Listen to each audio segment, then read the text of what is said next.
Så er det Guds bibel, hon vil æra Jesus. Framom alt vil hon æra Jesus. Og som vel vil ha ofta pregva fyrir dykun, så ærar King James Bibelen og annars Textus Receptus og Reformationsbibelen som holdt ter æra Jesus. Ter kalla Mario en jomfru, ikkje en modj. Jeg vet vel at modj kan merkja jomfru. Men hva er en modj? Er en modj endelig en jomfru? Hvis det er en modj? Nei, det er det ikke. Hon kan være jomfru. Hvis du til og i samband med at hon ikke er gift, men er du koner alltid jomfru for tog tar seg giftar? I behøver ikke. Særlig enn jo det. Og kanskje mer minni alltid, hetta veri så. Du leser en tog i Mosebøkene at om en maur fikk seg en kone og fann ut at hun ikke var jomfru, så kunne han skiljas fra henne. Så alvorligt var det. Nei, Maria var en jomfru. Det var det som hun sier selv, hun sier hun visste ikke av mannen. Og tar man gjer luiti ur tog og heldig fer iver møte tannvina kallan heldre enn en modj enn en jomfru, så er det egentlig at man er en futjende av Guds åre. Man er en futjende av Guds års sannløykon. Man hever egentlig en antikristelig anda uisar. Det kan man hever. Og jeg har ikke en antikristelig anda uimar. Jeg viser deg disse ting, og pregva fyrir deg hvordan det var i reformationsbibelen, i mån til ter moderne av bibelene. Ter moderne av bibelene er glidnar, ter dragnar. Halt fra fyrsta stig av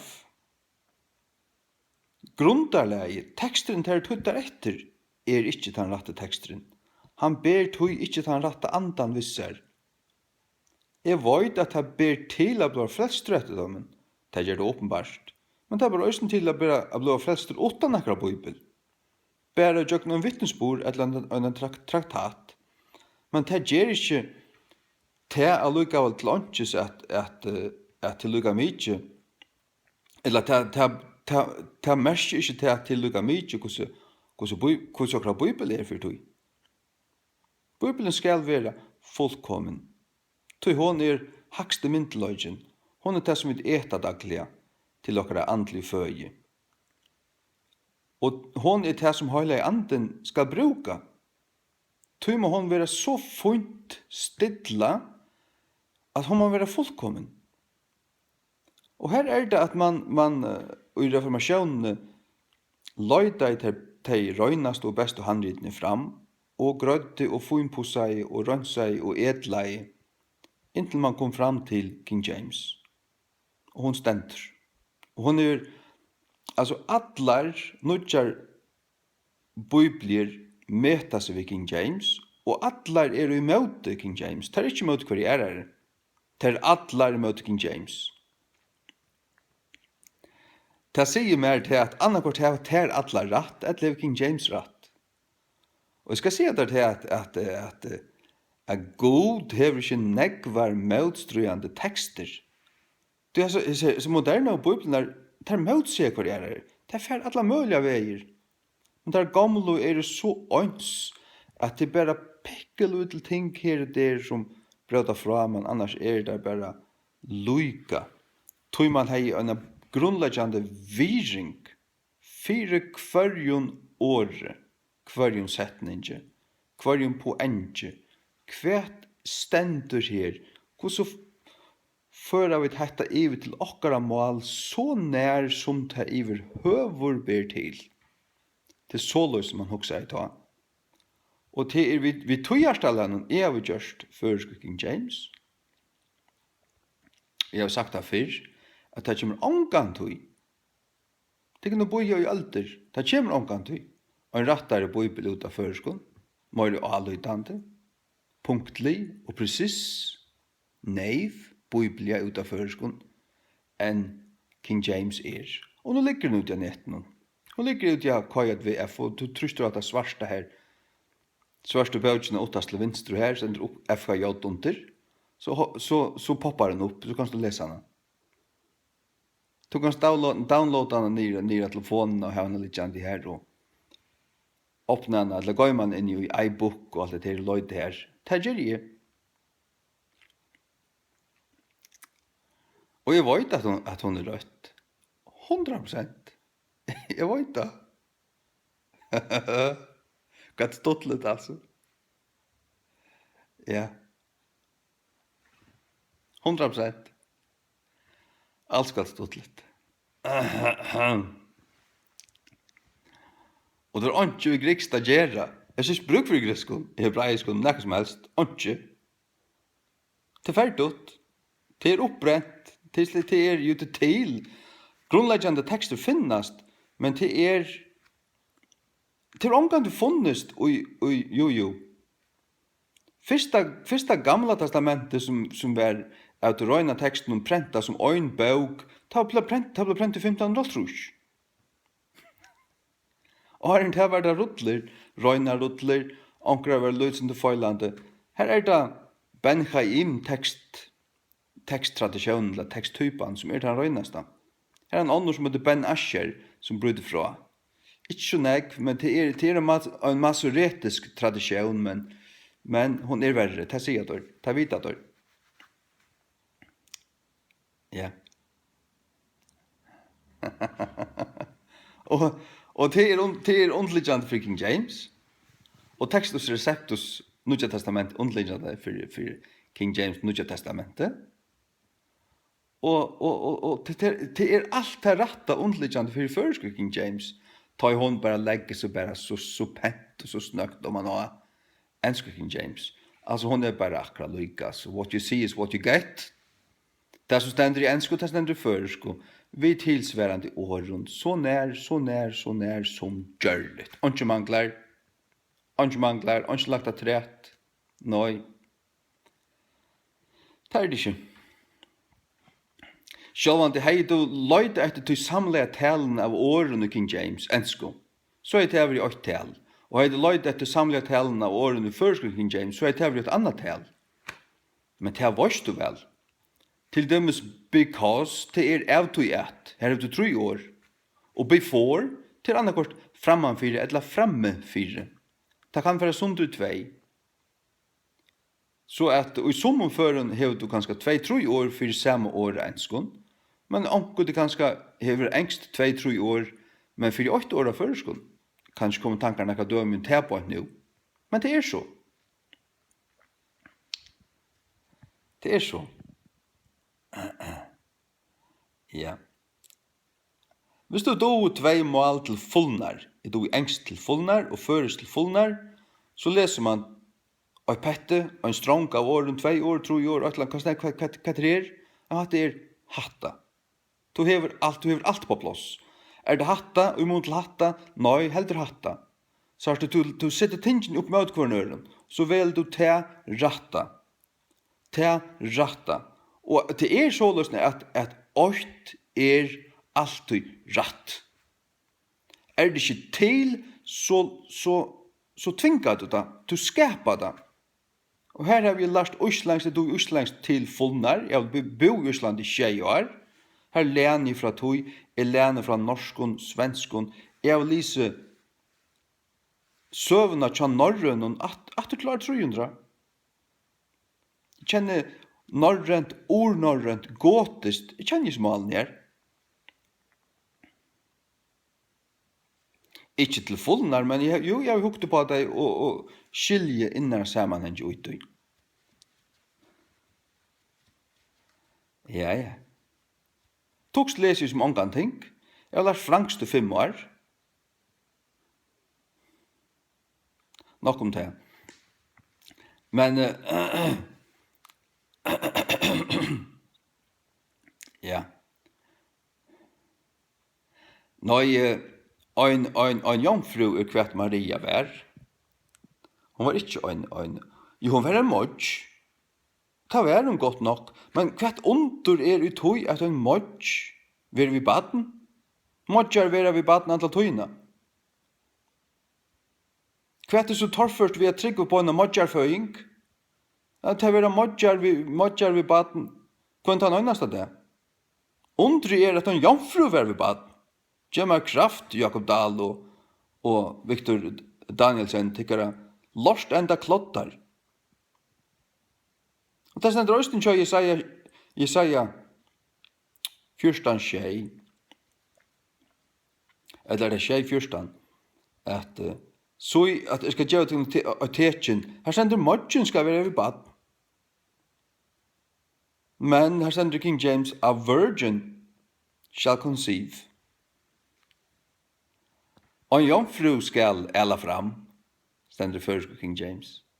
Fram ella, eller ella fram.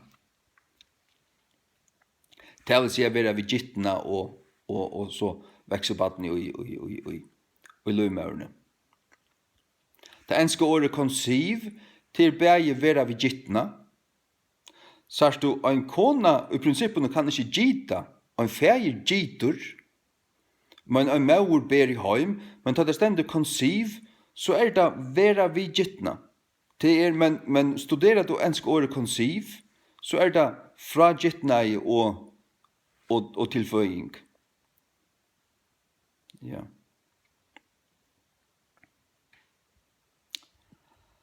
Så til det. Jeg trykker på jomfruføyingene og jomfrugittnaien, at Jesus var gitten av halkandanen, båren i høym av jomfrunne Marie. Jomfrunne. Så du testler allt ut at Josef i narkastenne, eller onkur ramverskur hermeaver her i neitidjana. Og så hette slutt tvattlar og gjever rum for allum gnostiskon og godsbotlin svasse, varst du. Ta gjever rum for allum tog, i stedet for reka du tar rett året, som ta undre som god lova i, at en jomfru skulle være ved baden. Det ikke undre at en modj være ved baden. Det nesten som nekka under og tekin til det at en jomfrygg være ved baden. Det nesten. Det måste forstanda til klart.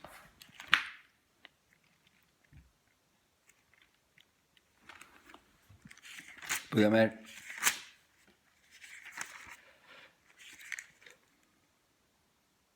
Tjejfyrstan. Jesaja 6:14.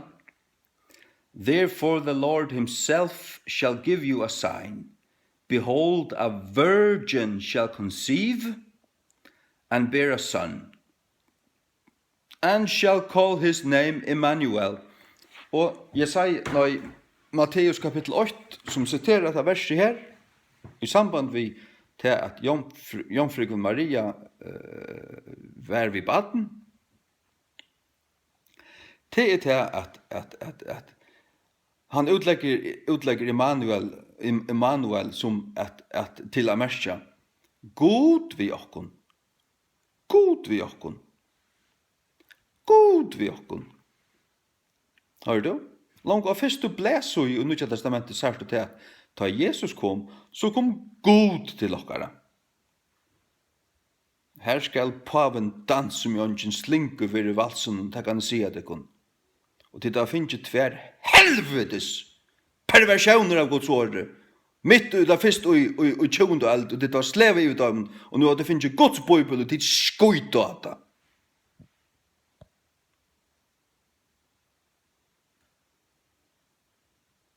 Og så undras det over at jeg ikke tror meg genga møte kjøtkon.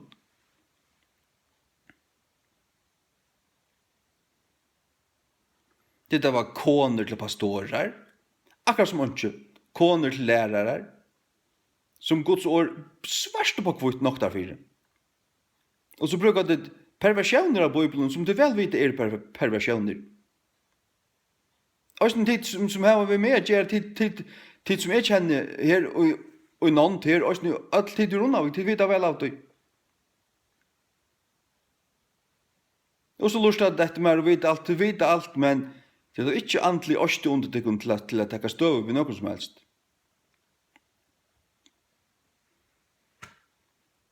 så må jeg bare sitte ansmatt vi sannløkene til at jeg får gjøre glipp på alt som jeg vet, og som jeg har sagt, og som jeg har pratet på i 5-6 år, ut fra Guds året, og bare slakke av at nei, hatt ikke farlig, det gjør jeg aldri. Så kjenner jeg det meg slett ikke hvis jeg taler det.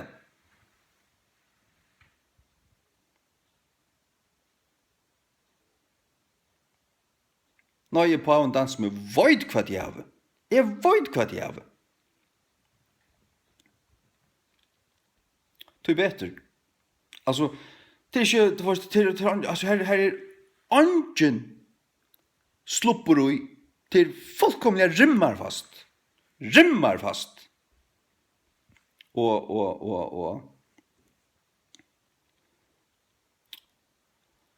Og jeg vet at Bibelen Dal og Victor er båar bygdar av teksten til Veskat og Horst. Og til han får kjersteteksteren, 100% av kjersteteksteren. Det er ikke Guds varvøyde år, det er en skimma, det er så skimma, det er så lala. Det er så lala. Til dømes Victor sa Bibel og i Mika 5. Mika 5, 8-2. Her tåser han om, la meg lese det for deg.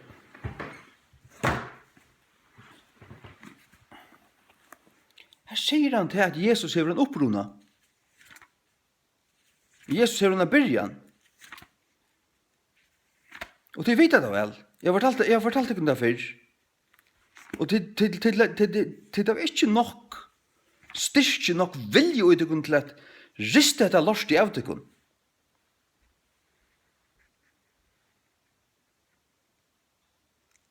Hein Lutzen.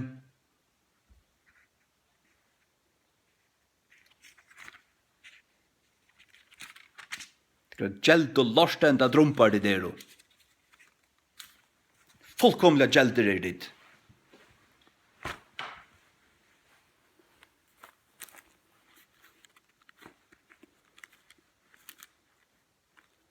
Mika 5:8. Vi ser fænans Bibelen til Victor. Men to Bethlehem er frata, som så lydde hever at tøya. Ja, det ser a lydde at tøya. Henta Bibelen er lydde at tøya. Men Jesus hever alt at tøya. Men to Bethlehem er frata, som så lydde hever at tøya til å være mittelen 1000 juda. Ut ur ter skal øyngenga mer ut, som skal være høvden til Israels. Oppruni hans er ur forun, fra forstøyer døvun. Hatt jeg sier til at Jesus hever en oppruna. Hva betyr en opprune? Til å ta i at ting kommer til, og tar ikke til åren. Og når sier det at hans er opprune er fra, ur forun, hva mest ur forun? For lengst igjen. Fra forstøyer døvun. Dette sier til at Jesus er skaptor. Er Jesus skaptor? Hvis de lærer at Jesus er skaptor, så kjenner det han ikke. Så bør han ikke uttrykke av Bibel.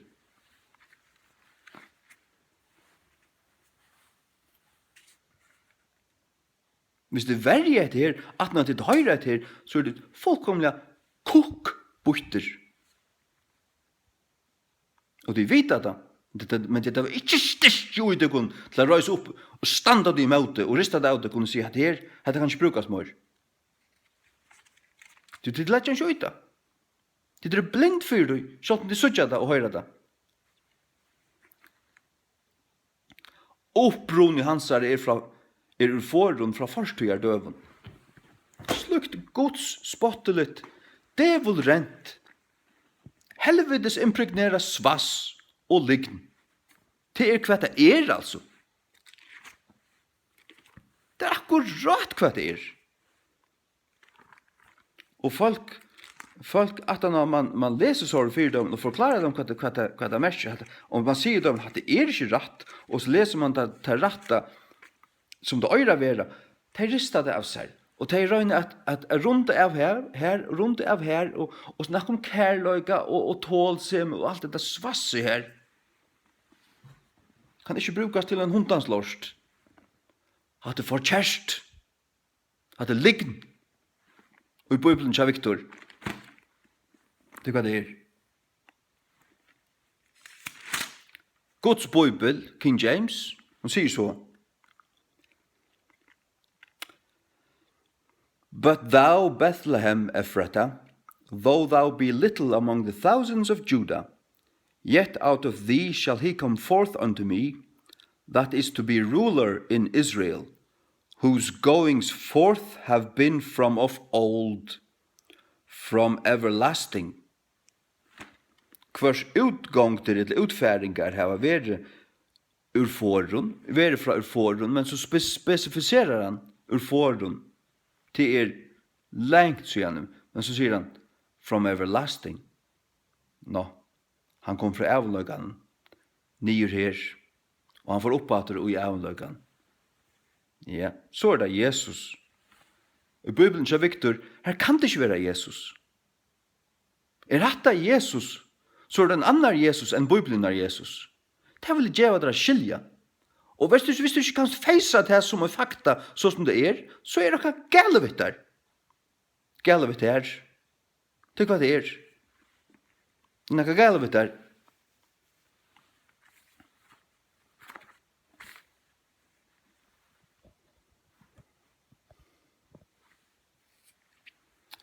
Ja.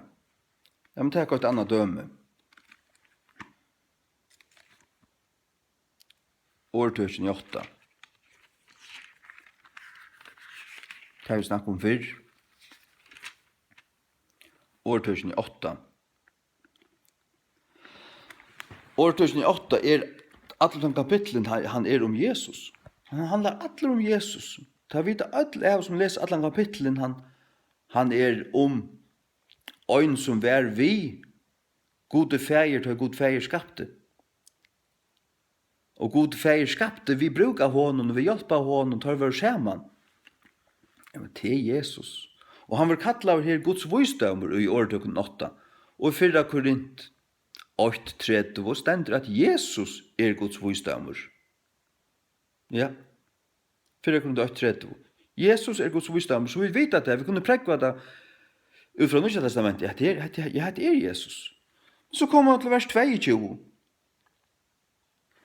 La meg lese det først, Viktor sa. Jeg ikke fyrir som folk som at han har hørt alt. Så færre det og lusta etter det har hørt alt som jeg vil sige. Så færre det lukket ut og lusta etter James White. Og det lusta etter en tåtoan eller en diskusjon mellom James White og han sjåvan Jack Moorman. Og så sier det, ja, James White, han vann. Han så halva han av. Nei. Og så sier det også at ja, Gail Riplinger, hun har en tåtoan ved James White i 1992, 93. Og her sier det også James White vann.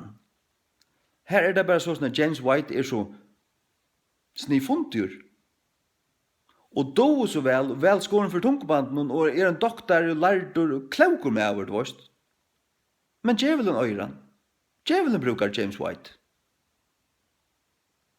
Og så ser det sånn ut, han frekkor, han do vel, og du vet, snakka som han vant til at du vet, det var ser så lærd og klaukur ut og alt det her. Og så kommer et neiers menneske som, du vet, bare som god hever brukt. Og det kanskje til synlætande ser ut som at James White vann. Men han hever ikke vunnet allikevel. Han hever ikke vunnet allikevel. Tog at King James-bibelen kommer å stande, og nå steg i 400 år, kommer å stande og i 1000 år trett. Og James White kommer å fatte, han kommer å være en skam. Om 100 år kommer han ikke minnes hvor han var. Det som godsbåtaren som skriver i bøker om King James. Ja, King James stender den. Hver han blir nå? Og allar så bibelnar, nudju bibelnar koma, ter og ter, hevur du lysis her, hon er så ESV, hevur du hørt hana, ger. Allir doktorarnir prúsa henne, og allir tar prominentastu talarnir brúka hana nú. Hon så veldig, ESV. NASB, NIV, NIV, nudj utgav, det ganga 2 år så kjemur okkur nytt. Der må endurnudjast, og reklamerast, pumpast ut vid reklam og vorst, fyrir seljast. King James stendur bara. Ongi reklama, ongi patent, ongi nekka. Og lukkavel hon omreppi at vera han mest selta. Hon holdt der oppe. Hon har selt milliardavus. Men det er hon ikke sia. Hon er avbrøtt, siden 1611.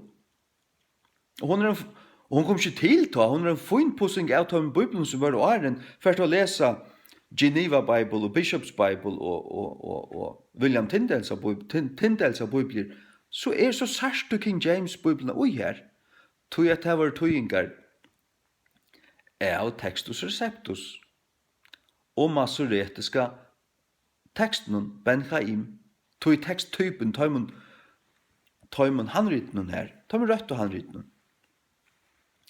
Kom atter til år 2008, jeg kommer ikke til å lese det. År 2008, 22.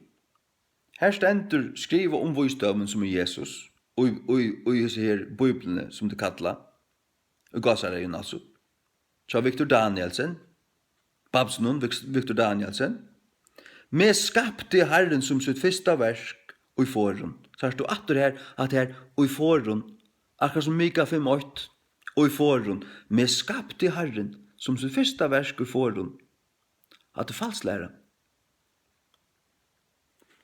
Og da jeg tås om falsklære, så får ikke vi å kalle det helvetes falsklære. Og da jeg tås om falskar bibler, så får ikke vi for å kalle det helvetes falskar bibler. God gjør det ikke falskar bibler. God lærer det ikke falsklære. Nå djevelen gjør. Det kommer ikke ned i himmelen, når det ikke kommer opp på helvete. Tror han ikke galt ved å kalle en speka for en speka. Det tåler det ikke, og det tåler det ikke høyre. Det er så voik.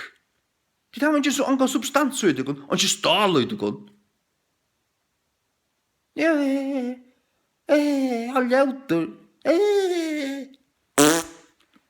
Tider og ljaut. Virkelig han ljaut. Som tåser på handamaten, altså. Nei, dette ljauer så løs i Guds bibel. The Lord possessed me in the beginning of his way. Before his works of old. Herren åtte meg og byrjan av vei søgnen. Undan verskun søgnen i forhånd. Herren åtte meg. Det vil si, er en god ferie byrja skapa nekka som helst. Arna byrjar at røre omsunnet for at skapa hatt. Så åtte god ferie Jesus. Ok, langt å ta åtte annan. Det sier ikke om at han ble skaptur. Jesus er ikke skaptur. Jesus er ikke skaptur. Han er evig og god. Sier du at Jesus er skaptur, så kjenner du han ikke. Og sier du at Jesus er skaptur, så er du en helvetes falslærare. Og hever du en bibel som en tar sier der, at Jesus hever en oppruna, men han er i forhånd. Og at du hever en bibel som sier der, at Jesus var skaptur. Ja, hvordan kan du lære Anna? Du hakste myndelaget sier der da. Og jeg sier der, at hever du en bibel som sier der at Jesus er skaptur, så hever du en helvetes perversjon av Guds åre. Fra Satan! Og kan du ikke feisa til, og legge den ikke ut da, så er du pillbukter.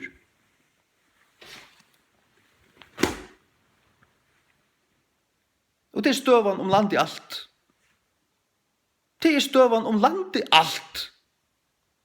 land i alt, kjeldan, løfsens år, linden og kyrkjan, høyla skrample, nossa lest, gelt, pakk, hva det er jo. Ta void god at det er jo.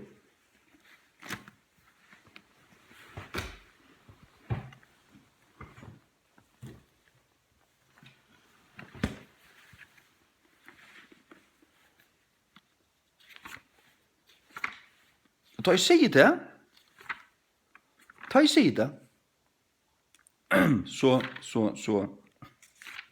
så sier jeg det til jeg vet det. Jeg do på om den som jeg suttet til. Jeg tror det gjeltharka harskali. Onge andal i ostu, ongan andal i rigg, onge livande hjärsta til leggjans uittingene. Ikke en gang i Guds år. De kjenner ikke en fullkomna bibel fra pervertera av en svasse. Og tar man viser det for det kun, så legger det en skjøyta. Så spottar det til mannen som er vurs det kun da. Det kunne eta lorst. Så snakket det helt om til, ja, han så ringa lesa. Han da føreska King James så ringa lesa. Og så har det ikke engang prøvet at det lyser øyne blæsøy. Øyne blæsøy. Eller det har i hemmelighet lyser alt i kjøkkenen, og som at det er tungt. Ja, hun er tung. Vet du hvor hun er tung? Det er så veik. Det er hun tung. Og jeg tenker tungt for henne som mange litt nekka.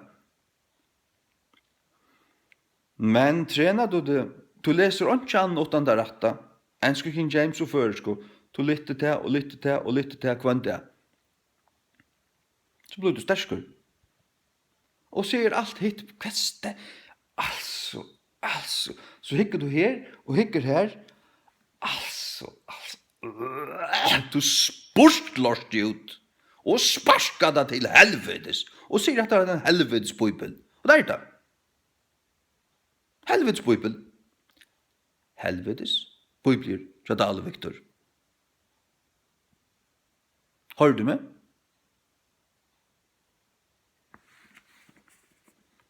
Det er det der. Årtøtjen er 8, 22, og i gamle danske biblene. Har du? Herren eiede meg i sin veis begynnelse. The Lord possessed me. Herren eiede meg. Ta i god skap til i så gamle danske bibelen her. God feir altså. Så var Jesus tjånen.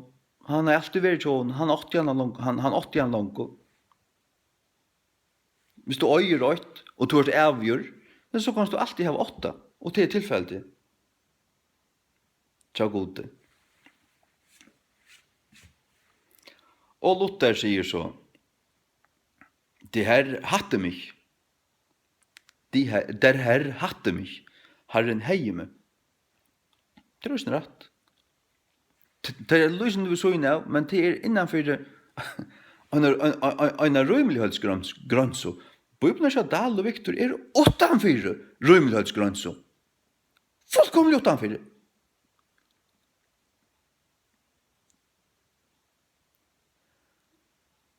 Og du kan atla til at akkurat hever driver med til at gjøre til arbeid som jeg har gjort.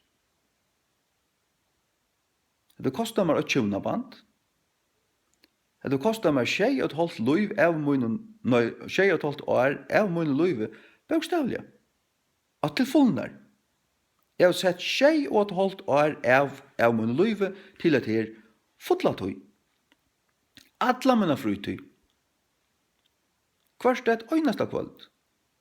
Kvantan øyneste morgen oppland 6. Kvann leier det. Kvann sånn det. Jeg har ikke ikke møte. Jeg har bare sittet hjemme og arbeid på Bibelen. Jeg har ikke møte om akkurat lydet tøyerskøy. Inntil så ble en hettere og blekkere ut. Som oftast, ikke alltid. Men folk legger han ikke øyeste tingene. Angen legger øyeste tingene.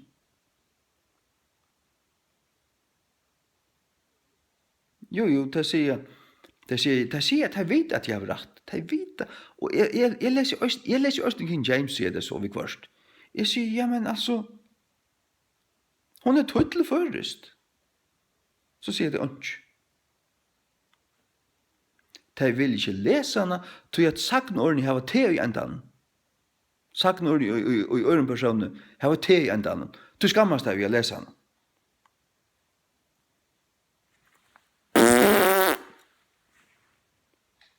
Altså, teen i endan for ångan vi. Det er for ångan vi.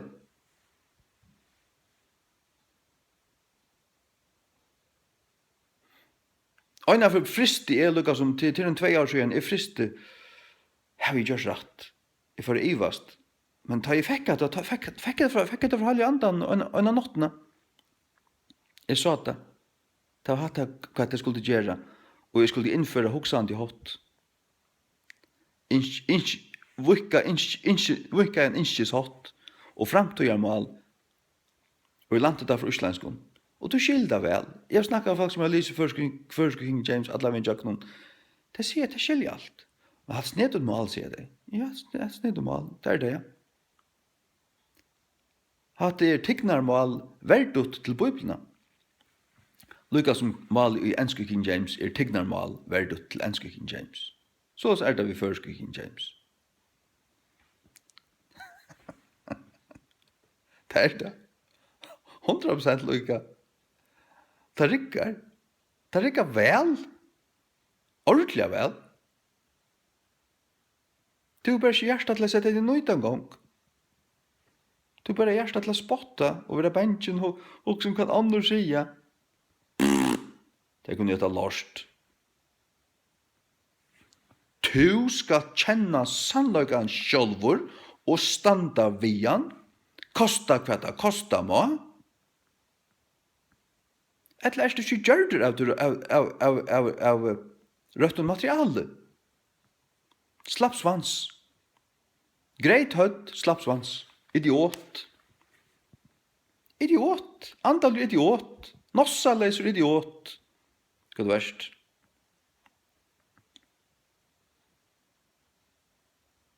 Og jeg vil anka respekt for det. Altså, hun er ikke en gang av 0, hun er minus. Minus 0.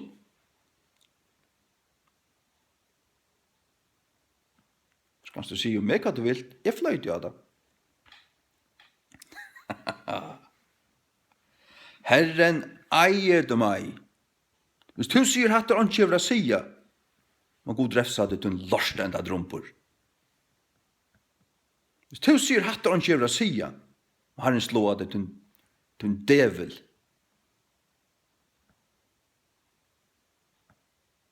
At det var alt å sige. Og at jomfru Maria er jomfru Maria, hun er ikke Maria Moi. Så er det helvetes. Piss oppur helvete. Hva det er.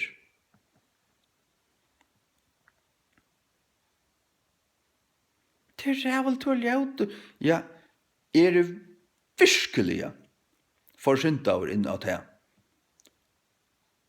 Bibelen er som at det falt ikke elskar, og blir vi at elskar, selv at det finnes ikke det sånn, er det for kjæreste Bibelen er, og folk er stokk deg, og hjertet deg, og lykka gled, og det vil jeg bare ikke høre det. Fær vekk. Fær vekk.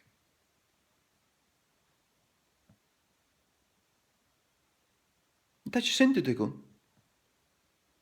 Det er ikke virkelig synd i deg. Virkelig synd i deg. Hverjon der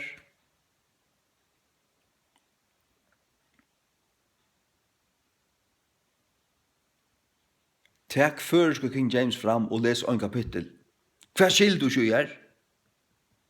Hva skill du ikke gjør?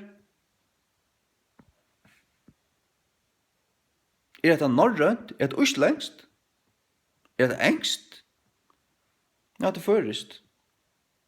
At det er ikke som vi snakker. Det er ikke du som snakker. Det er Gud som taler det her. God talar och här. Och hon punktlig rätt, hon faktuellt rött. Kvörst år optimalt. Kvörst år 100%. Kvörst år 100%. Det var det.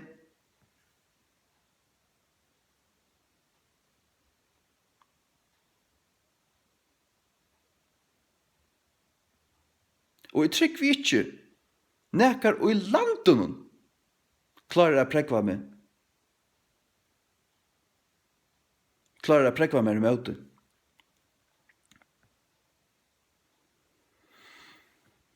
Om så øyn hei kommet opp, angstan gynge tjejer, onkel lorstenda skola i Amerika, onkel Babsi, onkel Tulip lorstenda klotte kom her, og du varst, vi en hetare King James, var trener i Ötlund, og så skulle vi haft en panel, åradrott, og kanskje jeg ikke klarer ham så vel, og han ser ut til at syft meg til. Ja. Han velskåren for tungopanden. Fotler trener i omkring argumenten. Men jeg har haft rett åren, og i medan det var, og at han har. Til sannløgjen, han stendte for seg selv. Sannløgjen fettler ikke til onker røys seg opp og spottar han. Han stendte allikevel.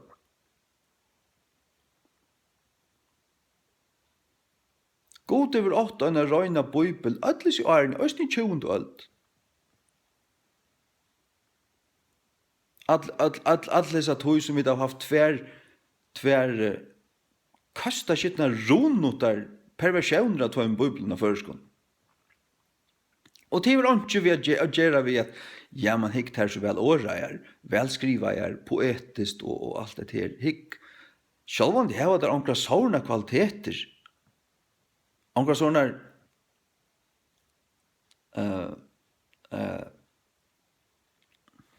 ankra sårne kvaliteter, men det er ikke tar kvalitetene som er det mest vesentlige i Bibelen. Det er mest vesentlige, det viktigste, det som er omanfor alt, det er ja, hva er det? Kanst du huske det? Det er sjálvandi at hon er rødt og sann og røyn.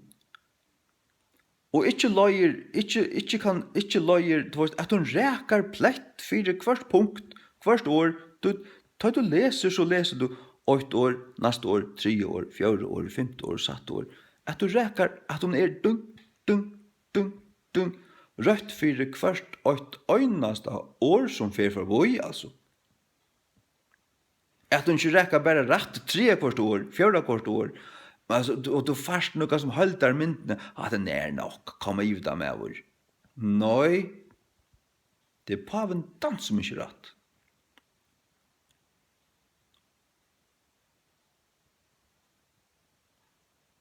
Hvis du varst til dømes, først et eller du varst en herrmauer, til ST, og i Afghanistan, og du erst her, og tid er du i en bygning, så ble det ble sånn at tid teppa. Du er under vandastøv, og du elsker denne kånen og alt det her. Og du skriver henne i et brev, ser at kjenslebåret til dine bror, kanskje som du ikke har gifte vi. 4 søyer lengt brev, og så skal du gjøre det til en. Hvis vi sier at den broren du skulle giftast vi, hon er fra Tekabrokland, Ghana. Og hon dodde ikke vel engst. Men tid hadde møtt hver nøren av Facebook og et eller annet, og hon dodde så godt som ikke engst. Nu sier jeg bare akkurat. Men ta det kommunikere, så måtte hun ha en at tolka for seg. Google Translate, eller det bara skriva, men det var blivit gav, det skulle giftast. Og du skriver et brev her, og enskun,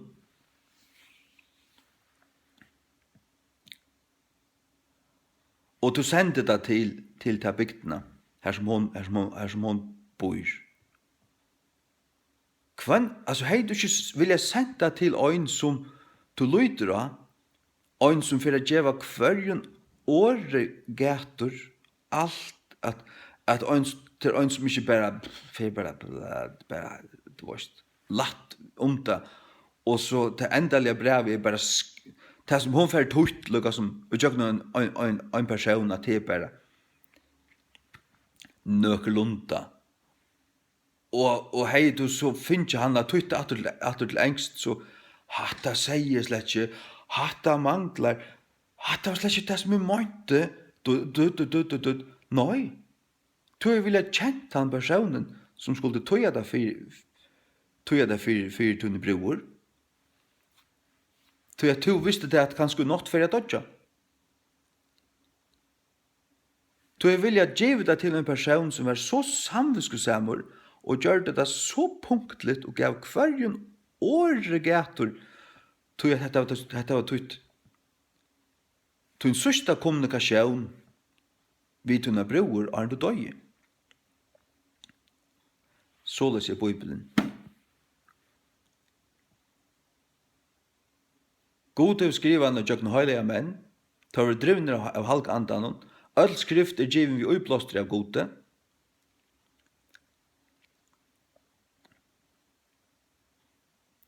Så er det Timotheus 3:16.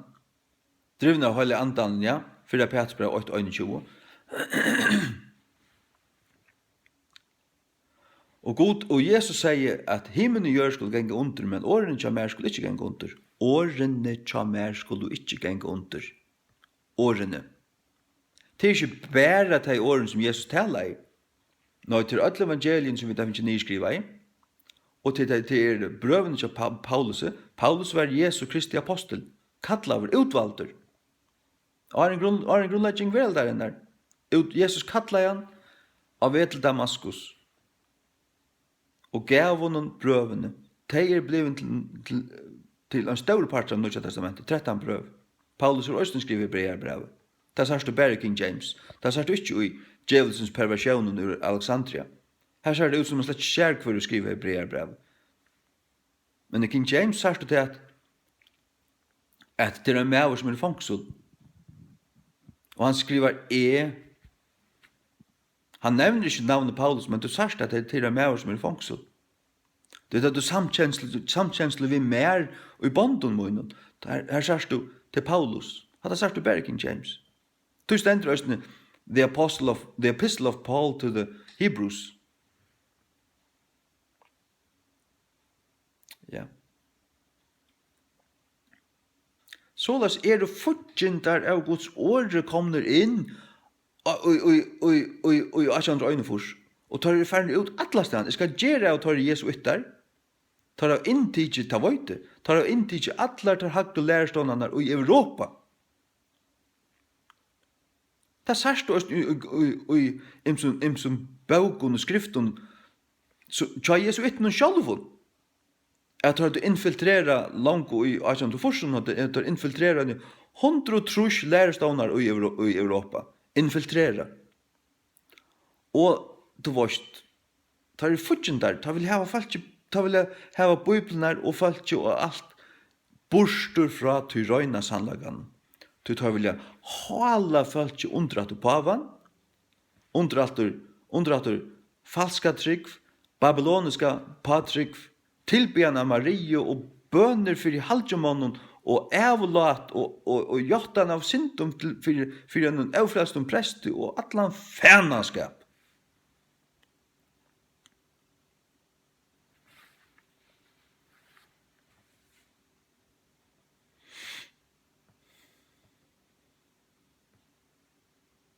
Nei, det var nekka som drøyv med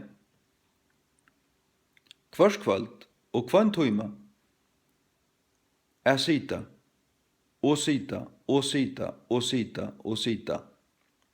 Bæg med en tutte tversøyren dagen Og så bøyna veien er rattlesa 20 syr om dagen, 20 syr, 20, 40, 30, 40, 100, 120, og vi er frem etter 2,5 måneder tjokken alt gamla testamentet, så om igen, om igen, om igen. Det er jo til stuttlagar.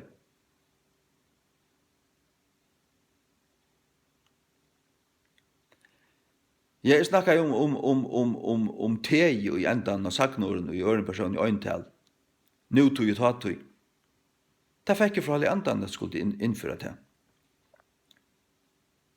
Det er i enskun, det er i tyskun, det er i franskun, det er i spanskun, og enta i griskun. Moner av sagnoren og trien, og i øren og tria personer. Det må være, for at Bibelen skal skilja sundur. Det er ikke godt at ting flauta saman, og koma øns, ta det ikke er øns. Det skulle døyla sundur.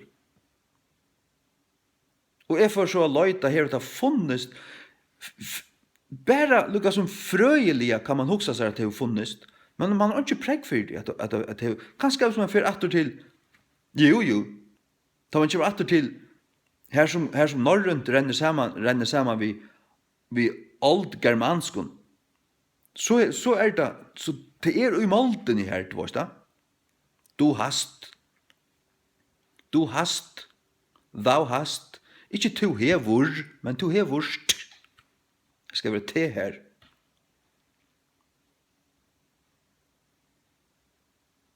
Ja. Det var det.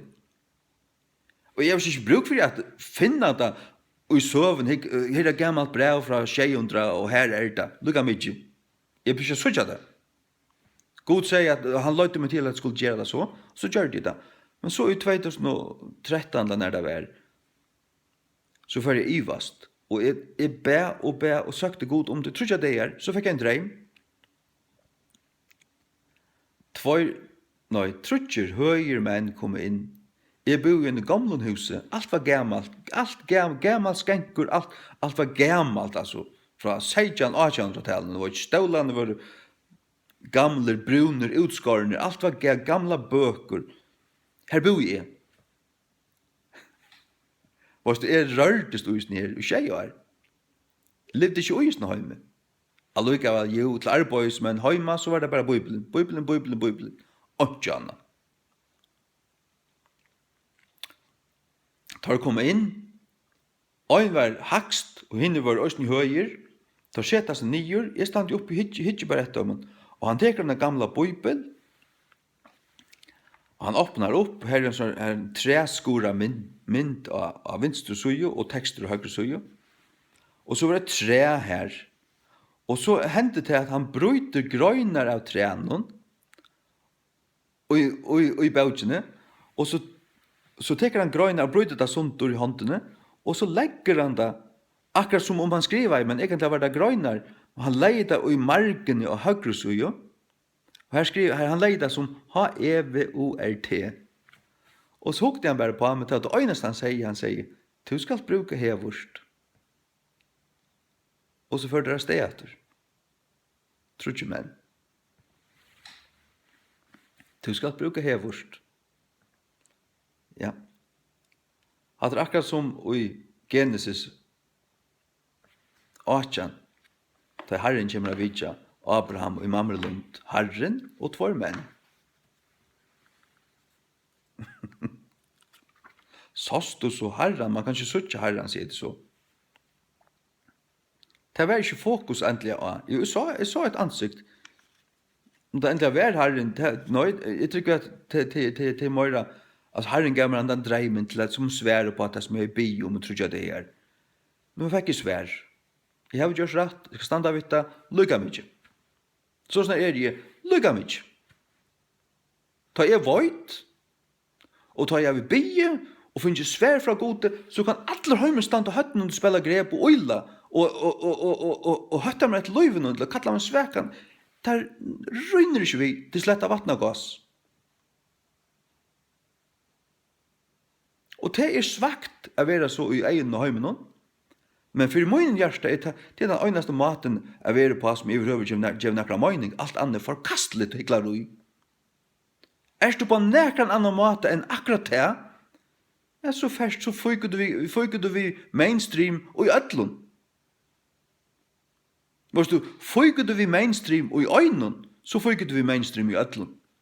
Og i stedet for du måste bare få der til fire at det som rett, og det som satt, det som det ekta, det som fra gode, til det som tætje, til det som stand vi, og det som ikke 100%, det som blandat, det som skite og versligt, det som lite av seg ver, det som ferdig av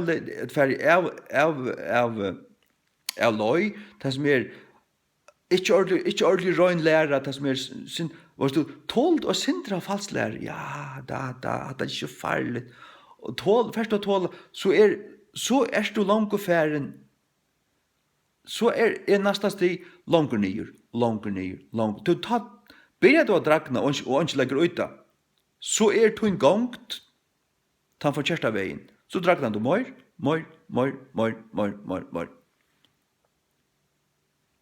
Så kan du garantera deg til at hitja vi det på at 20 år fram, så du bare færen øyn vi og til den for kjærsta veien. Og stedet for det første der til fire, at det er suttje øyn ting, hette det retta, hette den sanna læran, hette den sanna bibelen, hette vi god takk og god anstykt for hæsson, alle tingene her, og så det dreier som sannløygan. Du elskar sannløygan, og heldur fast vi han sama kvært.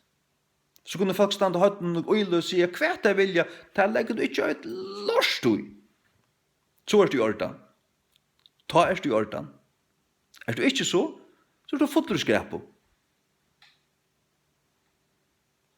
Fotler skrepo. Ikke å lyde sindur, nei, du fotler skrepo.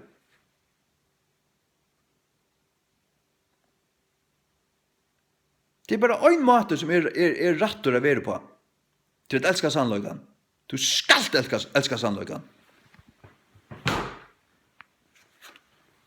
Elskar du ikke sannløygan, så kommer god til å sende deg kraftmikla vittlo, av tog. Han kommer sende deg god kommer sende deg kraftmikla vittlo. Ja. Ok? Jeg snakker ikke alt 20 minutter nå. Ja.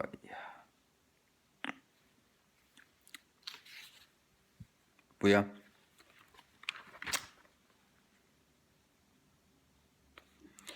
At det stender om kom og antikrist, og den andan som virkar ta, og alt det der, du vet da.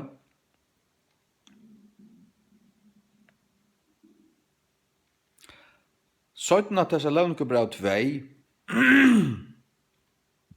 fra tjej.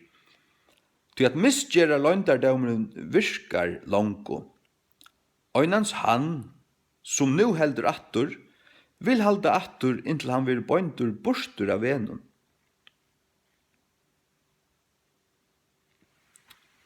Og ta skal hessen vonde vil oppenbera over, kvøn Herren skal opptæra vi anda munnsunds, og skal øyeledja vi bjarsløyganene komu søyne, antikrist. Enn ta han hvers koma vi, etter virskan satans, vi allare kraft og tekjenun og liggvande undrun.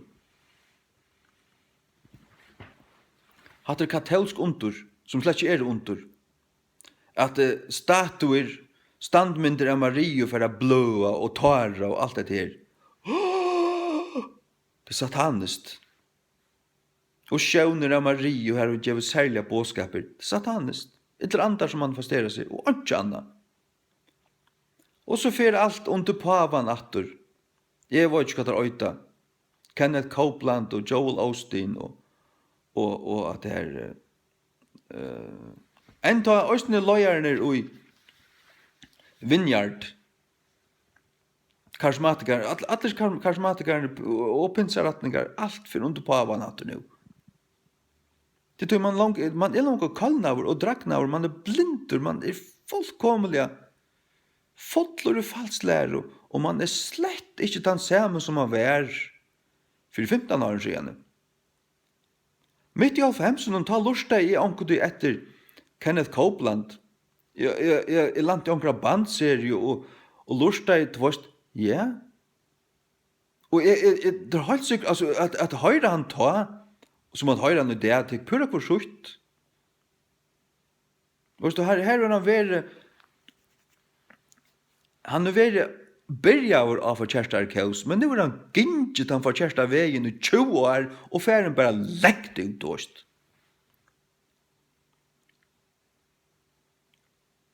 Hva er kaos hever du? Hva er kaos hever du? Vi kommer ikke bli liv her. Enda han hvers koma etter virskan satans, vi allar kraft og tekjenun, og likvand i underun, lying wonders. Og vi öllun vidløylig løyka, av euratvise, all deceivableness, vidløylig, deceivableness, vidløylig løyka. Sørst du? Du fest ikkje skøyver tøy du gjever kvarjen åre gator, og kvarjen stavelse av kvarjen åre, deceivableness, vidløylig løyka. Så er løyka mykje om du først har løyta til året opp i en årebøk, da finnes det ikke sjurur. Nå så har vi smøya da. Du at året betyr det som det betyr. Vidløylig løyka.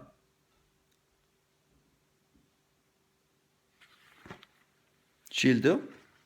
År, som a bytja leko. Det er som opplysningar. Det er som pastor og en DNA-stronje. Nasta bete. Hver pastor hever nekka sia. Det er som å veva og teppe.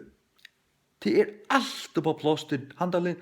Det er softmasker, langmasker, alt det, alt som og mamma platt snakka om, det der så du bonto, brodera og alt det der.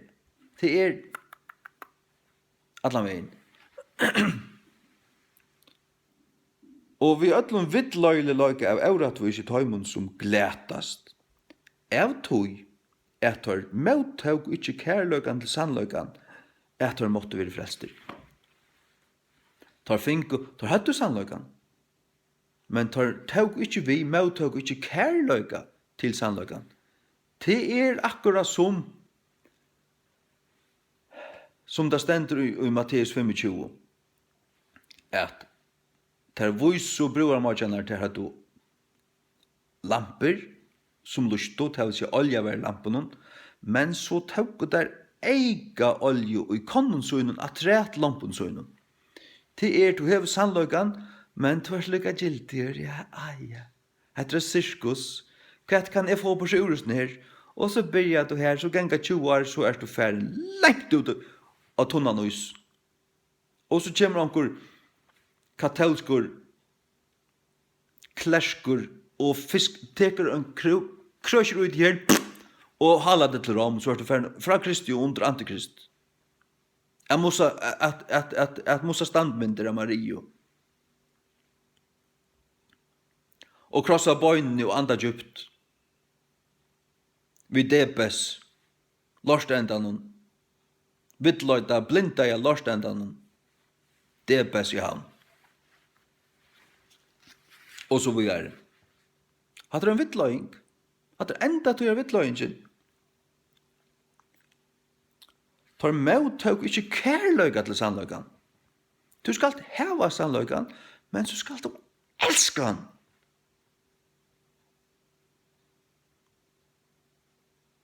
Hvordan kan et folk elska sannløygan som ikke en gang kan halda år, og ikke halda en sottmala som det gjør? Og for, ja, så kan jeg si, jeg er ikke skildur. Nei, men du tåler det som skiljast. Og venter bare det blinda eier til, og taler ikke etter. Legger han ikke ut, det ligger gildir for deg. Ja, så snur ikke det samme seg inn, kjøtt her.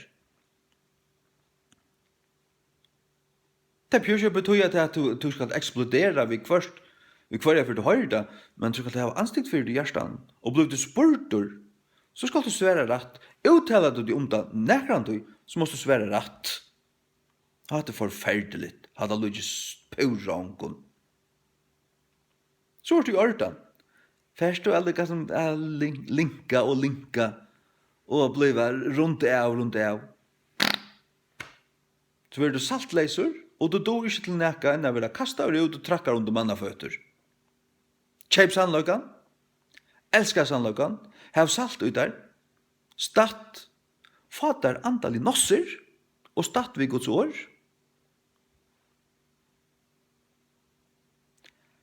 Eller et lorst. Gjør så vel. Jeg ble frelstur tjøknum prætikan ur Dalsa Bibel. Men det gjør han ikke fullkomna. Det er ikke at hun er fullkommen. Men Gud kunde bruka henne. Så mykje av sannløyga er hun her, men hun er ikke fullkommen. Hun er ikke feila fri, hun er ikke av til rødt teksttypen en gang. Hun er ikke av til rødt teksttypen. Nei. Det er hun ikke. Det er jo tver bibler. Den alexandriska, hon øyder annars av fagmålet han jeg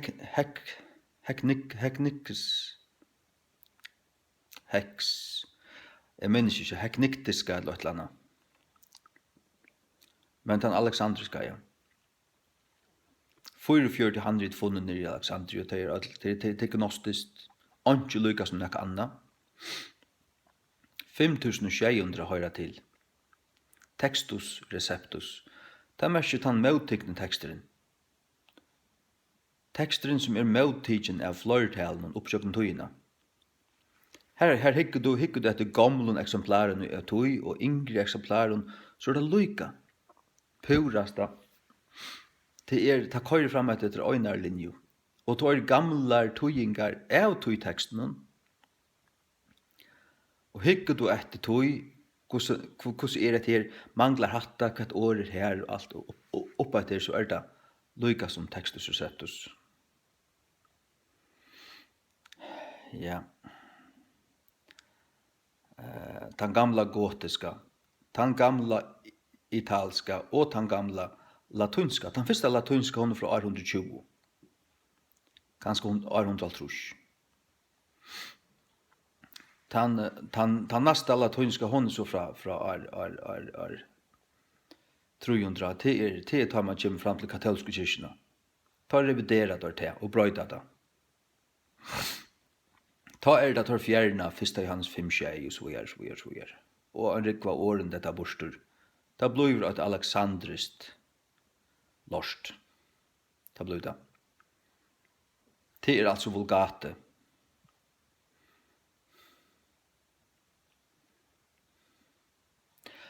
Og det var så løsne at han selv var, som gjør det vulgata,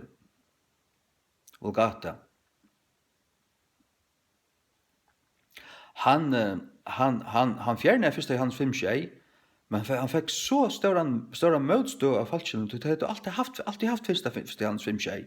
Det kravde at det skulle innatter. Det kravde at han skulle køre det uatter.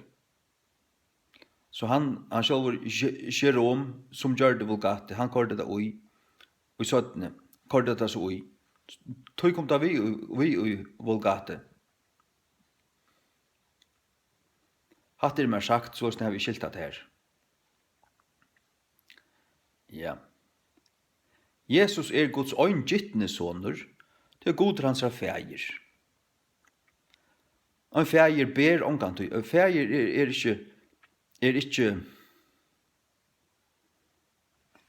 Vars du vet er født av gode. Å være båren til å være føtter. Men Jesus er Guds øyngittne. Det var noe særlig som Gud gjør det. Gud gæt. Gud hans fægir, tog gæt han Jesus og i mørløyve Mario. Og hon fødde han så, og han er ikke hennere øyn barn i heldur. Hon åtte 6 eller 8 bønn. Jesus åtte 3 eller 4 brøver. 3 brøver, han var selv utan 4, ja. Og aller helst 3 systrar.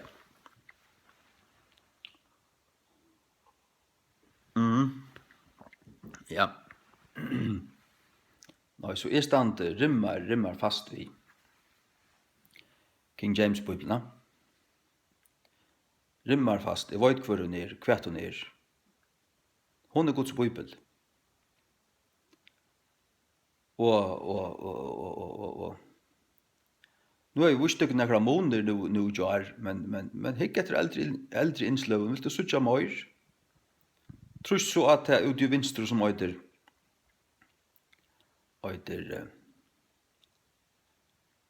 samanbering i middelen Jakob Dahl og King James. Point nya for her som du åpnar Bibeln som PDF. Her sørst du det. Færre jøkken alt det. Her er ikke små måneder. Det hadde ikke nekra små bagateller.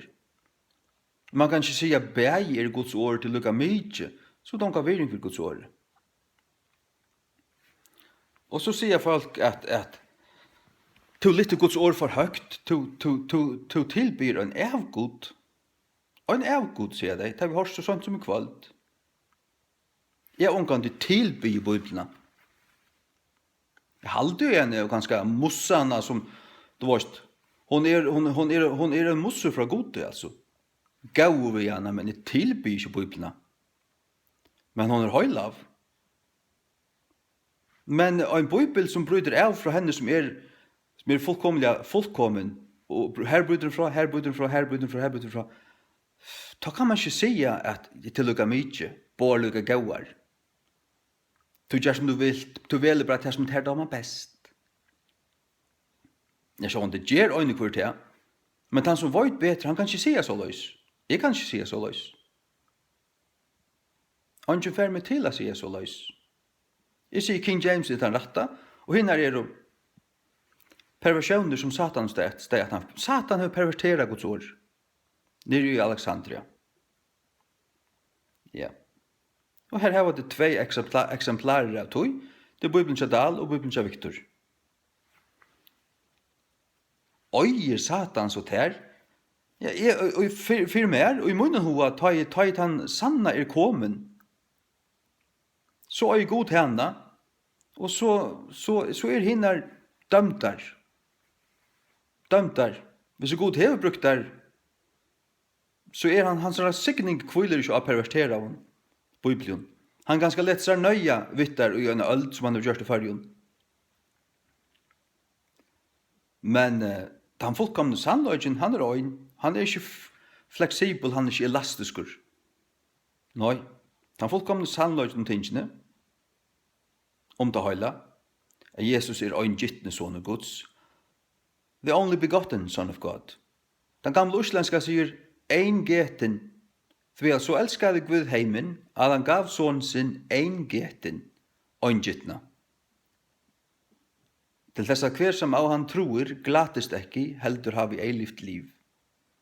At det er det. At det er det. Ja. Takk og lov, jeg vil smøre å si på nå.